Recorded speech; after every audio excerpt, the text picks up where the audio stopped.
কোন এক সুন্নি মসজিদে ফাজাইলে হজ কিতাব থেকে হজের তালিম দিতেছিলেন স্থানীয় মসজিদে।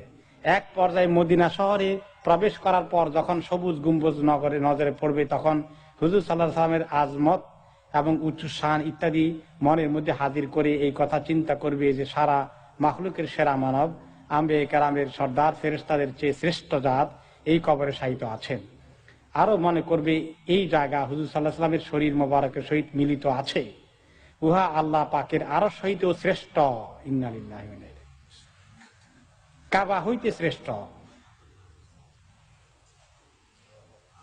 কুরসি হইতেও শ্রেষ্ঠ, এমনকি আসমান জমিনের মধ্যে অবস্থিত যে কোনো স্থান হইতে শ্রেষ্ঠ। লা হাওলা ওয়ালা কুওয়াতা।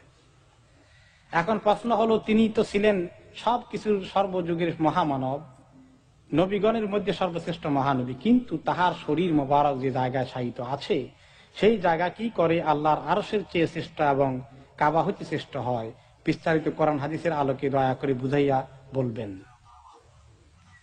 এক নম্বর হলো, প্রথমে মদিনা তৈবা ঢোকার সময় নবী করিম সাল্লাল্লাহু আলাইহি ওয়াসাল্লামের মর্যাদা খেয়াল করা, মসজিদ দেখা গেলে, গম্বুজ দেখা গেলে, এটা ঠিক আছে, দরুদ শরীফ বেশি করে পড়া, এটা ভালো আমল। আমি যাচ্ছি তো ওনার ওই যে মদিনাতুর রাসূল সাল্লাল্লাহু আলাইহি ওয়াসাল্লাম, এটা কোনো সন্দেহ নাই, এতটুকু মোটামুটি ঠিক আছে, বেশি করে ওই সময় দরুদ শরীফ পড়তে থাকা। কিন্তু পরের প্যারাগ্রাফে যে কথাগুলো আছে সবগুলা শিরক। কোথায় আল্লাহর আরশ, আর সেটার সঙ্গে নবী করিম সাল্লাল্লাহু আলাইহি ওয়াসাল্লামকে তুলনা করা এবং ওই মাটিকে তুলনা করা, এই সমস্ত বাড়াবাড়ি করা, এইগুলা কিসের লক্ষণ? বেদাতের লক্ষণ, শিরকের লক্ষণ। এই যারা বেদাত করে তাদের এই সমস্ত ওয়াজ শুনলেই বলবেন এগুলা কি, এদের পরিচয় কি বলেন তো?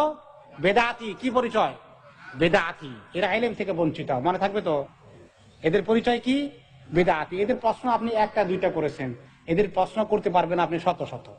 তাদের ওয়াজের বিষয় হচ্ছে এগুলো। ক্লিয়ার হয়ে গেছে তো? আচ্ছা, কোন ওয়াজ শুনলে বোঝা যায় না এটা বেদাতি না এটা হাক্কানি? বোঝা যায় না, নাকি বোঝা যায়? ক্লিয়ার হয়ে যায় না? যে আহলুল হক, আহলুস সুন্নাত ওয়াল জামাআহ, তার দলিল কি থাকবে? কোরআন এবং হাদিস। আর যে বেদাতি, তার দলিল কি থাকবে? এই সমস্ত গাঁজাখুরি গল্প, কিসসা কাহিনী, স্বপ্ন, ওলি আল্লাহ কি হয়েছে, ফু দিয়ে কি করে ফেলছে, এই সমস্ত কোরআন হাদিসের সঙ্গে তার কোনো সম্পর্ক নেই। বাস এক কথায়। এবং এদের থেকে কিছু শিখা না যায়। ইমাম মালিক রহমতুল্লাহ আলাইহি বলছেন, ইমাম আহমদ বিন হাম্বল রহমতুল্লাহ আলাইহি বলছেন যে এইরকম বেদাতি লোক থেকে আলিফ বেতেছে শিখাও ঠিক না, কোনো মাসালাই শিখা ঠিক না। কেউ যদি বলে লোকটা ভালো, একটু বেদাত আছে তার এই লাইনে, কিন্তু তার অনেক জ্ঞান আছে ওই লাইনে, তার থেকে আমি এইটা বেদাত শিখবো না, সহি যেগুলা বলে ওগুলা শিখবো, তার কোনো মাহফিলে যাওয়া যায় না, তার থেকে একটা ভালো জিনিস শিখার নিয়েতেও যাওয়া ঠিক না। কারণ এই কোনখান দিয়ে তোমাকে বিভ্রান্ত করে ফেলবে তুমি জানো না, এই জন্য সতর্ক করে ফেলেছে। গত সপ্তাহে বলছিলাম, ইমাম মালিক রহমতুল্লাহ আলাইহির কাছে জিজ্ঞাসা করছিল যে আরশের মধ্যে কেমনে তিনি আল্লাহ তাআলা বসেন, বলছিলাম না গত সপ্তাহে, তার আগের সপ্তাহে। তিনি যে বলছেন, এই প্রশ্ন যে করছে তুমি উঠে যাও, তুমি বেদাতি লোক, বোঝা গেছে। ওনাকে আর তিনি মাহফিলে বসতে দেন নাই, উঠাই দিয়েছেন।